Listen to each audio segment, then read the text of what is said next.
In many ways, people are born to us the day we meet them.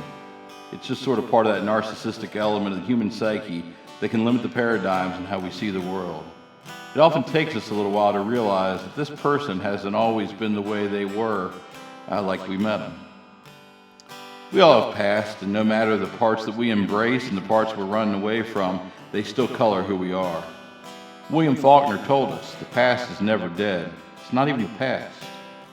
So with this in mind, I want to share a bit about my own past and how that has shaped me and made me the leader I am or I am not today. Where am I from? Well, it might depend on where I am and who's asking, because I have at least two hometowns.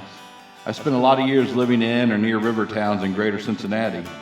But in my teen years, my family moved to the Metroplex of Dallas-Fort Worth, so I generally claimed bluegrass roots. Well, unless claiming Lone Star roots offered a perceived advantage when I was young. In that spirit, I will stop to say this. Yes, that is me shaking Mickey Mantle's hand. And since the Mick was born and bred near the Oklahoma-Texas border, and that's close enough to Texas to make shaking that man's hand a big deal to Texans. Two things that characterized my upbringing was that I always felt safe and I always felt loved. And it took me a while to understand what a commodity that was.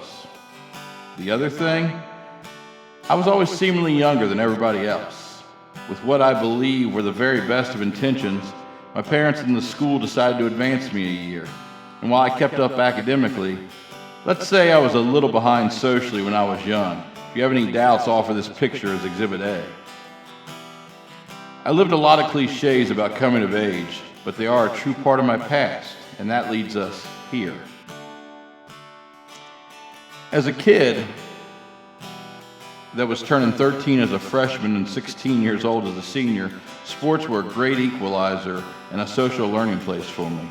In fact, most of my memories from high school were on a field or a diamond. I couldn't tell you a whole lot about the classes. Fields were where I found confidence, in many ways for the first time, and it was only because of that that I finally felt comfortable stepping forward. By 16, I was class president, spoke at graduation by being the top of my class. I even had some friends and a girl or two who were foolish enough to hang around. But confidence and maturity are not really one and the same. College years let me excel and fail a bunch too. Fraternity life was quite an experience, and apparently we like this pose a lot. And there were parts that gave me a chance to lead others who were almost adults, and it was good for me, at least mostly. After my first degree, I took a bit of a hiatus on life because my life plans, well, I didn't really have any. So I bounced around a bit here and here for a while and stayed out there with some friends until I realized that Tom Cruise's Cocktail was a movie and not really a career or a lifestyle. And I've made it back to grad school, and I guess more importantly, I found a girl. And after she was foolish enough to say yes, well, we still kind of stayed on our journey of exploration. Now, if you do the math, that's going to be about 30 years, and I'm just now starting my fourth decade in the world. So in other words, it took me a long time to reach some kind of self-actualization and to start thinking about others more demonstrably than myself. And I think it's important that I share that side of my history because it makes it so much more important that I live for the consideration and pay attention to others. It was finally becoming a father that started to change things and change my focus. You know, Martin Buber talked about the difference in relationships between the I and the it and the I and the we. And I'm trying to adapt some of that in my own life, both in the micro and the macro. Stop thinking about how the world impacts me and how I can impact it.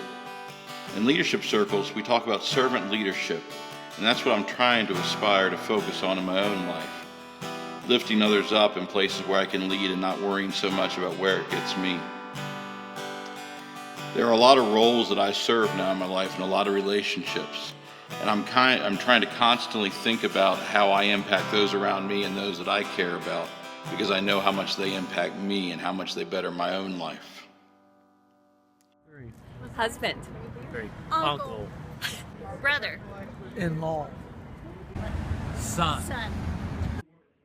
Brother from another brother. Kink. Go Hoosiers. Big Bear. Armand at the HB. Friend. Nephew. Daddy. You know, Faulkner also said, we have to start teaching ourselves not to be afraid. Don't bother just to be better than your contemporaries or your predecessors. Try to be better than yourself. And so now as I move forward and think about how I can become a leader, I want to think about not how it benefits me, but how I can do more to help the folks around me.